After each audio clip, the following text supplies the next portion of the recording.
If moderate or severe turbulence is forecast, then this is clearly displayed on the SIG weather chart by the following symbols. Light turbulence is not explicitly forecast on the SIG weather chart. Turbulence can be experienced either in cloud or in clear air. The latter form is called clear air turbulence, or CAT, and earlier we saw how this was clearly highlighted on the charts by way of the enclosed dashed lines and the CAT legend.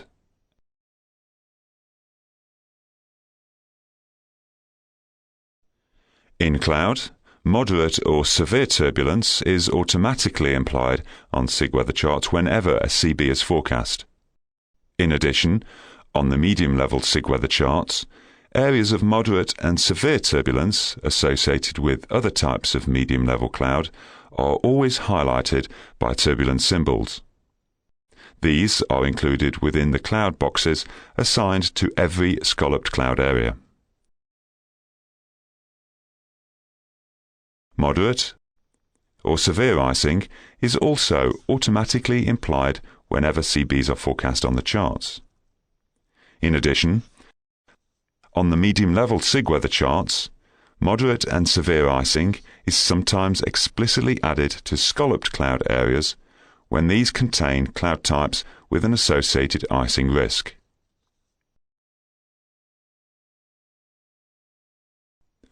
Widespread sandstorms or dust storms are highlighted on SIG weather charts only when the phenomena are forecast to significantly obscure visibility between the flight levels at which the chart is valid. The symbol which is used on the SIG weather chart is identical for both phenomena and is shown here.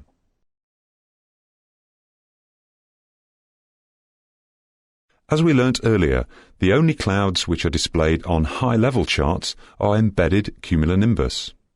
On the medium-level charts, rather more cloud information is displayed. Any cloud types which are likely to have a significant impact on aviation are clearly highlighted. The impact is related to moderate or severe icing and/or turbulence. If either or both of these phenomena are forecast, then the flight levels between which they can be expected are clearly displayed in the cloud text box. In our example here, the cloud text box points to two scalloped cloud areas and indicates that broken amounts of cumulus and altocumulus are forecast within these regions. Between flight levels 250 and XXX, which is less than flight level 100, the lower range of the chart, moderate turbulence can be expected. And between flight levels 250 and 150, moderate icing can be expected.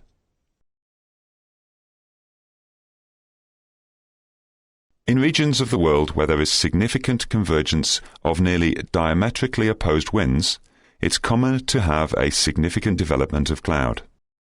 These regions of the world are explicitly highlighted on WAFC SIG weather charts because they are often associated with areas of significant weather and abrupt changes in wind direction. The position which is indicated on the chart is the forecast position of the convergence area at surface level. The Intertropical Convergence Zone, or ITCZ, is always displayed on SIG weather charts which cover the region of the sub-Saharan Africa. The ITCZ is clearly identifiable by way of two parallel lines and the letters ITCZ.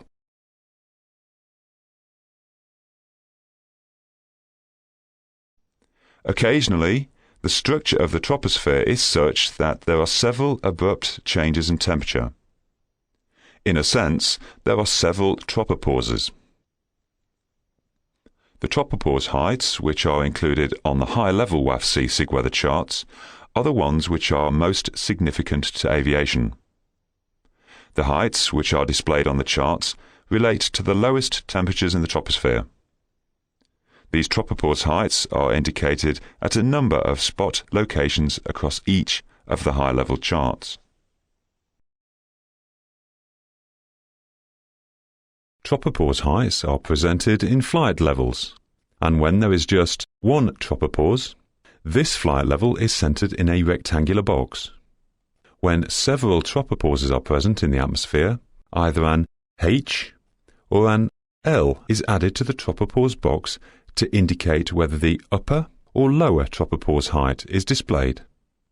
In these cases, the rectangular box is expanded to include the additional symbol, and the box looks more like an arrowhead pointing up or down.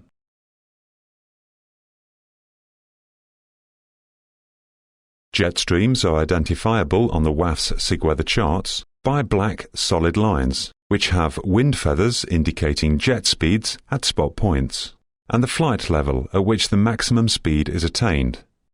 The arrowhead on the end of each jet stream indicates the direction of movement of the flow. In our example, we have a jet stream which curves in a northeasterly direction, then gradually veers southeasterly. The jet stream reaches a peak speed of 100 knots at flight level 390. Any changes in speed along the jet stream of 20 knots are indicated by either an additional set of wind feathers, or, if there is little space on the chart, two parallel lines perpendicular to the direction of the flow of the jet. It's very common for CAT to be associated with jet streams because of the large amount of vertical and horizontal shear which occurs through the atmosphere near a jet stream.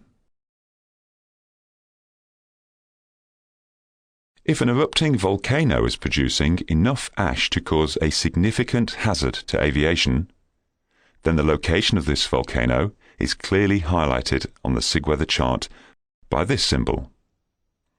Some additional text is attached to the symbol and includes the name of the erupting volcano and its coordinates.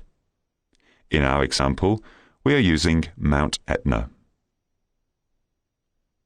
Whenever a volcano symbol is displayed on the WAF's chart, and it's in the vicinity of your area of operations, then it's important to always check for any SIGMETs, which may be in force. These SIGMETs will provide up-to-date flight information regarding the nature of the ash cloud.